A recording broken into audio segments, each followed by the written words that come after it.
Негирањето на македонската нација, јазик и народ, значително влошените односи со Бугарија и секојдневните провокации од Софија, премиерот Димитар Ковачевски ги спореди со обично спортско ривалство меѓу два клуба, споменувајќи ги македонските дербија меѓу Вардар и Пелистер и работнички МЗТ, но затоа за обична кафејанска тепачка во Охрид даде оценка како дистракција која ќе нарушила европската иднина на Македонија. Ова е класична дистракција на еден навистина перфиден начин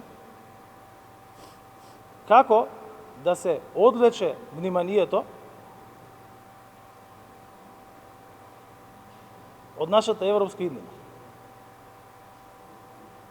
Сето ова што се случува има импликации затоа што ова не е утакмица кога играат Пелистер и Вардар, или кога меѓу себе играат МЗТ и работнички. Го запрашавме премиерот дали според него е во ред министерот за надворешни работи да седи мирен и да не реагира кога неговиот бугарски колега најавува можна блокада за Македонија, споменувајќи дека во државава се враќало времето на некакви крвопролевања. Според Ковачевски, за евентуално да реагираат ќе требало министерот Николај Милков да објасни на кои времиња мислел и што точно мислел со својата изјава.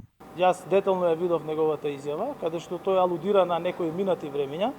Појаснувањето на таа изјава, на кои времиња точно мисли, ќе мора да ја даде самиот министер за надворешни работи на Република Бугарија, со оглед на тоа дека во нашата држава на врвно ниво е издигнато владењето на правото, демократијата и како што можевте да видите при секој немил настан, полицијата и сите други надлежни институции веднаш реагираат.